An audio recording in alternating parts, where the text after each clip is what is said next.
Hey everyone, so Gavin and Larry here, and we're going to kick off a video series here on Extreme Windows blog where we're going to be giving you guys some how-to information. We're going to walk through some different scenarios on Windows. We're going to talk about hardware. It should be a lot of fun. And you guys know me pretty well. Larry's totally like-minded guy. I'm new to your blog, but I'm from Channel 9. Yep. So you might have seen some of my videos there. And I want a game today, so this is a pretty good card anyway.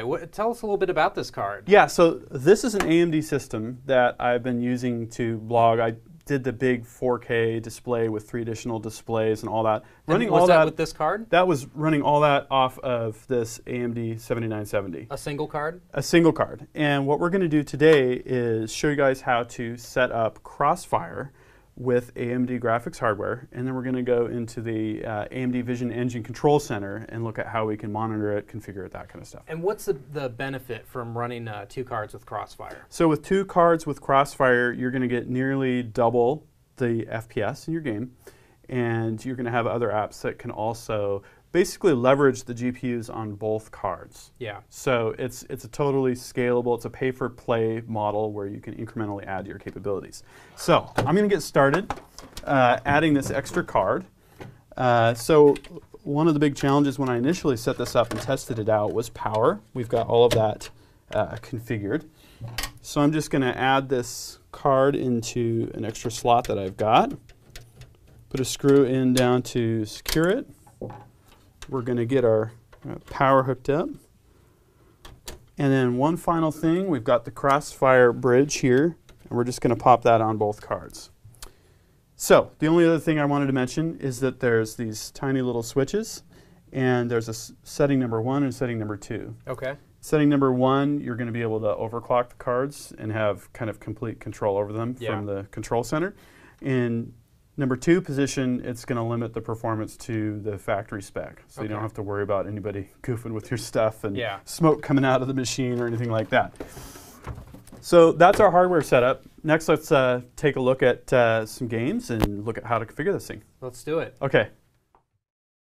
All right, so we've got our second Crossfire card configured. We've got the ribbon cable set up between the 2. What do we need to do to set up the PC so that we have the best experience possible with gaming? So the first thing we're going to do is going to go into the AMD Vision Engine Control Center. So this is the sort of the control panel for these high-end AMD graphics capabilities. Yeah. And there's a bunch of different things that they light up here, including desktop management and other stuff, but we're going to focus on 2 key areas.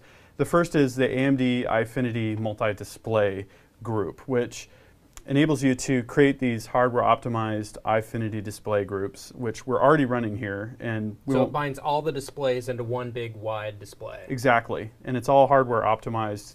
Games just work with it. It's seen by the game as one big display. It's so really you don't cool. have to have a game that supports it. It's just going to work. Correct.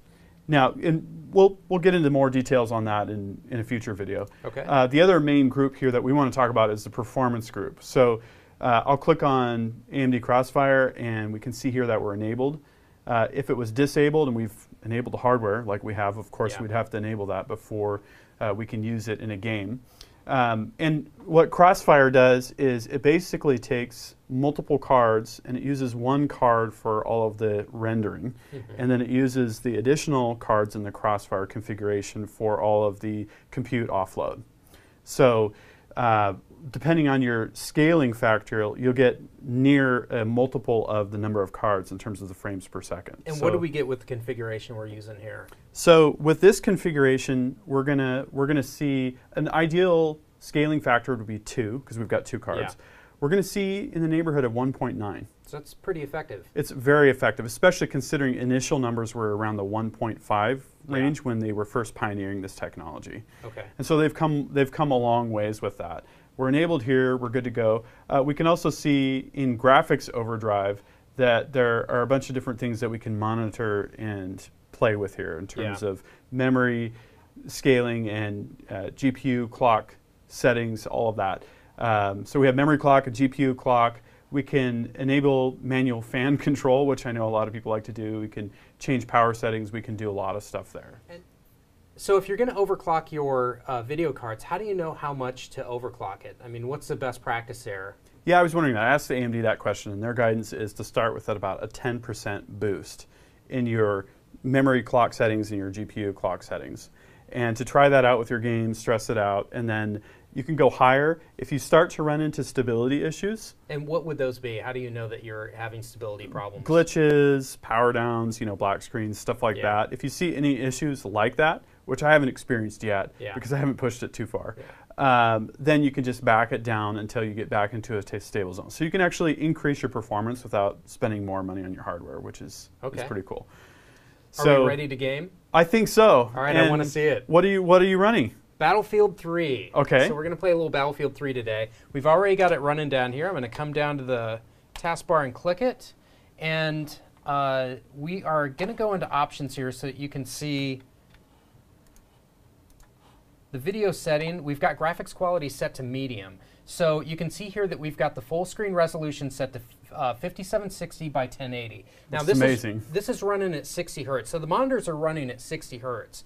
So what we're going to try to do here is get our graphics quality set so that the game gives us about 60 frames per second on the refresh, because anything over that is just kind of overkill. It's going to be extra.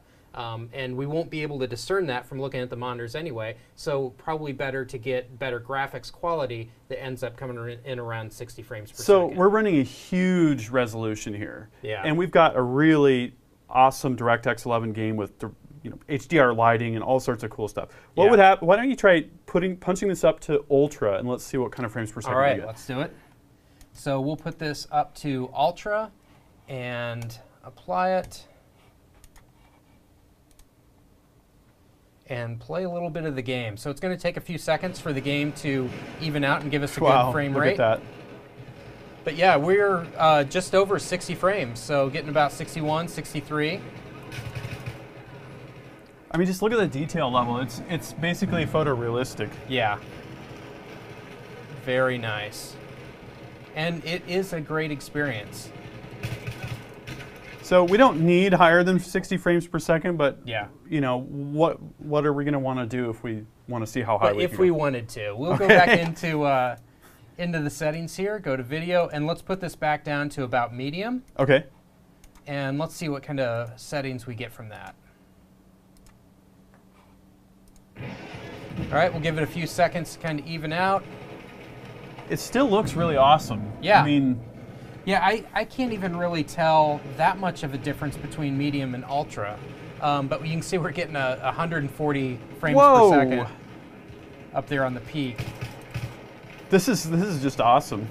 Yeah, very nice. So I think if I was playing this, though, I would end up setting my graphics settings to ultra and go with the 60 and just have the best experience possible with it. So what's nice about seeing that 120 number is to know that there's headroom there, right? We have totally livable graphics settings with it set at medium. It looks awesome still.